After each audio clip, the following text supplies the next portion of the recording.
함께 만드는 언론 미디어 협동조합. 여기는 국민TV. 함께 만드는 언론 미디어 협동조합. 여기는 국민TV. 특별히 기사를 뭘 찾으면 굉장히 쉬운 일입니다. 지금이라도 청취자 여러분들도 그냥 검색하실 수 있으면 경인 아라뱃길, 그다음에 뭐 한국석유공사의 이상한 퇴직금, 이 정도로 검색하면 기사들이 몇 개 뜰 겁니다. 특별히 기사를 출력해서 그걸 낭독하지는 않겠고요. 제가 그냥 개요와 함께 저의 견해를 말씀드리고자 합니다. 우선 첫 번째, 경인 아라뱃길이라고 있습니다. 경인 운하를 만들어 놨고요. 그게 서울 강서구, 양천구 목동, 뭐 그 지점부터 시작해서 인천까지 가는데요. 전장 뭐 한 30km 남짓 될 겁니다, 아마. 동해안에 있는 정동진, 정확한 동쪽에 있는 포구, 그래서 이제 그 대극적인 개념으로 정서진이라는 것도 해놨고요. 그 경인 이제 운하 이름이 아라뱃길입니다. 저도 한번 가봤는데, 정말 외국에서 본 운하처럼 똑같이 그렇게 해놨어요. 반드시 물길을 내고, 양 옆으로, 마치 옛날에 전두환 씨가 대통령 자리에 억지로 그냥 셀프 대통령. 오르고 나서 했던 첫 번째 일 중에 하나가 한강에 고수부지 만든 거였거든요. 고수부지 아시죠? 그래, 그 뒤로 이제 전국의 주요 하천이 다 그런 식으로 콘크리트로 각 잡아서 고수부지 했다가 그 폐해가 드러나갖고 다시 자연 하천으로 돌아가자 해서 뭐 없애고, 그런 규모가 작은 하천에서는 그렇게 없애고 옛날로 돌아간 데도 있습니다. 대표적인 게 전주천, 이런 데서는 자연 하천으로 복원을 해서 수질도 많이 좋아졌고요. 안양천과 도림천도 그렇게 해서 성공. 양재천도 그렇죠, 참. 양재천은 고수부지로 만든 적이 없었으니까 복규라고 하긴 그렇네요. 또 주변에 지금 살고 계신 분들 주변에 그런 거 많이 보셨을 겁니다. 어쨌거나 옛날 한강 고수부지처럼 딱 그렇게 해놨어요. 각 잡아서 시멘트로 뭐 이렇게 보처럼 양옆을 안이라 그러죠. 만들어 놓고 폭이 뭐 24m인가? 그래가지고 배가 지나갈 수 있게 어쨌거나 균질한 폭으로 이렇게 해놨고 대단히 혼탁한 물이 흐르고 있습니다. 천천히. 그리고 이제 양쪽에 고수부지 그 끝쪽에 자전거 길을 아주 기가 막히게 만들어 놨어요. 그래 놓고 아라뱃길이라고 이름을 지었습니다. 이거 개통한 지 3년이 지났는데요. 이용 실적 한번 볼까요? 처음에 제가 이 스토리를 조금 말씀드리면, 이 전 정부들 때부터 경인 운하, 그러니까 인천하고 옛날에 배가 마포나루터까지 조선시대 보면은 조운선이라 그래서 조세, 곡물 이런 것들을 배로 운반하지 않았습니까? 그러니까 강화도 앞에 한강 하구를 통해서 쭉 거슬러 올라와서 노량진에 내리고 마포에도 내리고 이랬잖아요. 그래서 마포에 뭐 황포도대 이런 게 유명하고, 포나 진, 노량진, 마포, 송파나루 다 배 하역 기능, 배가 닿았다는 지명에 남아 있는 거 아닙니까? 그래서 이제 인천하고 한강을 잇자.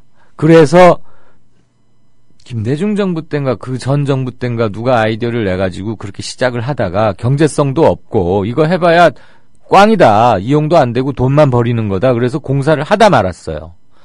가지고 제가 건설교통부 출입기자로 나갔더니 뭐 건교부 출입기자실에서 아무 때나 써도 기사가 되는 몇 가지 고정 아이템들이 있다 그러면서 족보처럼 뭐 이렇게 전에 내려오는 게 있는데 그 중에 하나가 경인 운하 언제나 뭐 하나 뭐 이런 거였어요.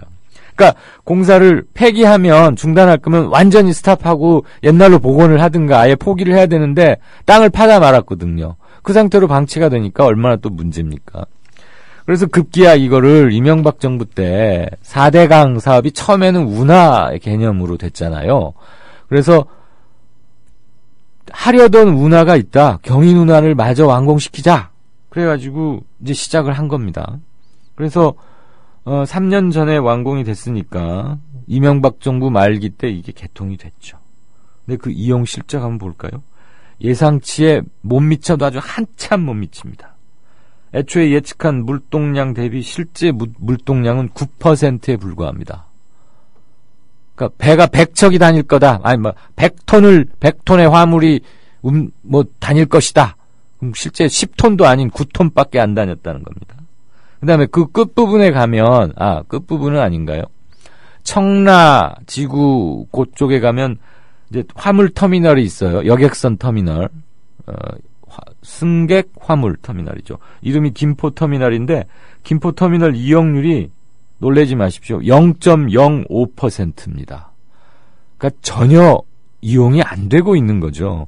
거기 가면은 무슨 해경인가? 꽤 커다란 배 한 척 늘 거기 붙어 있어요. 그 배 거기 왜 있는지 모르겠어요. 이번에 돌고래호 가서 막 이렇게 침몰하고 그러던데 한국 해양경찰 그렇게 쓰여 있었어요. 제 본 기억에. 저 배는 왜 저기 있냐니까 운하에서 무슨 사고가 날 거에 대비해서 한 척을 배치를 해놨답니다. 망할. 다니는 배가 없는데 무슨 사고가 납니까? 김포터미널 이용률이 0.05%밖에 안 된다는데 꽤 커다랗던데 그 해경 감시선인지 구조선인지 순시선인지 그런 거 진짜 배 많이 다니는 그 근처로 이동 배치해야 되는 거 아닙니까? 공무원들이 이래요. 그런데 이 경인 운하 아라뱃길 만드는데 얼마 든 줄 아십니까? 2조 7천억 들었습니다. 2조 7천억. 3조에서 3천억 모자랍니다. 우리나라 한 해 예산이 350조입니다. 그거에 1% 잡아먹은 겁니다. 2조 7천억 들여가지고 만든 경인 운하 물류 기능은 완전히 실패했습니다. 주로 뭘로 쓰고 있느냐? 목동이나 인근 그 운하 주변에 사시는 분들 이제 자전거 많이들 타시는 것 같더라고요.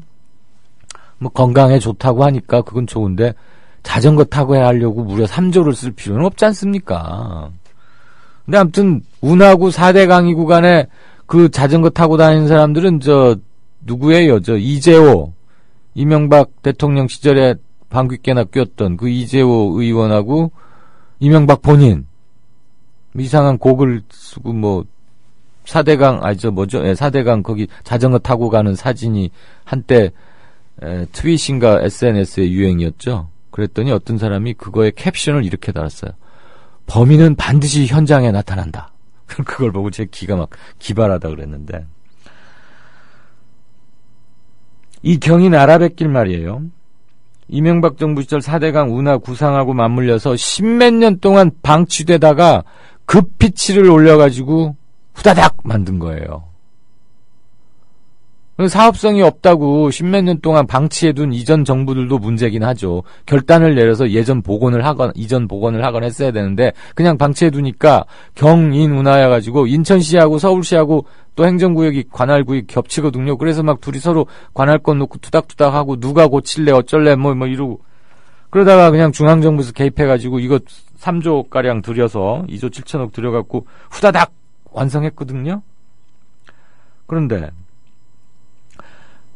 3조 들여서 해놨는데 터미널 이용률이 0.05%고 물류 기능은 애초 디자인했을 때보다 9%밖에 안 되면 이건 그냥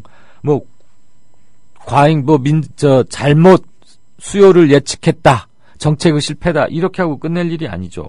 이 국세 낭비 행위자를 가려내서 구상권을 청구하든가 또는 그거보다 더한 의법 조치를 할 수 있는지 법률적으로 꼼꼼히 따져봐야 합니다. 그냥 국감장에서 큰 소리 한번 치고 사진 하나 이렇게 대고 흔들면서 자전거 타고 다니려고 3조 수단 이게 말이 돼요 장관? 그리고 답변은 서면으로 하시오. 또 있어 장관 혼낼 거리. 그 다음에 또 막 자기 얘기만 하고 넘어갈 일이 아니라고요. 이런 거는 수사를 의뢰해야 된다고 봅니다. 이 건 하나만 가지고 하기 뭐하면 4대강 개발과 얽힌 걸 함께 어차피 이게 같은 개념으로 추진된 거니까 당연히 그렇게 해야 된다. 우리는 우리 나라 돈 허투루 쓰는 거에 대해서 너무 관대한 것 같아요. 정책 담당자들, 그다음에 민자유치 사업 이런 거 구상권 그때그때 제깍제깍 물리고 그렇게 하면 뻥튀기 수요 예측 이런 거 감히 못하죠. 정책 실명제 하니까 요즘은 다 정책 입안을 누가 했고 결제 단계에 누가 사인했는지 다 역추적 되거든요. 그럼 조심합니다. 대표적으로 한두 건 물어서 구상권 행사하거나 정책 실패에 따른 책임 물리면 그냥 내 돈 아니니까 그래 해놓으면 좋지 뭐. 주변 사람들 자전거도 타고 좋잖아. 배도 언젠간 다닐 수 있지 않겠어. 중국하고 뭐 한국하고 자꾸 이제 FTA도 하고 물동량도 늘어난다는데.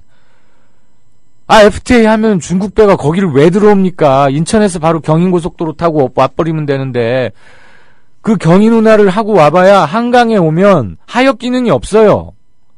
한강에 그런 화물선이나 여객선 터미널이 있고 수중 보호 같은 거가 폐지가 돼야 큰 배가 들어오죠. 목동까지만 와가지고 어쩔 겁니까? 그러니까 필요가 없는 건데 그거 만든 거예요. 혼내야 됩니다. 국민라디오 팟캐스트 응원하는 가장 쉬운 방법 아시나요? 다운로드하기, 별점 주기, 댓글 달기, 구독하기. 국민라디오 팟캐스트 널리 알리는 가장 쉬운 방법. 다운로드하기, 별점 주기, 댓글 달기, 구독하기. 기억하세요. 다운로드하기, 별점 주기, 댓글 달기, 구독하기.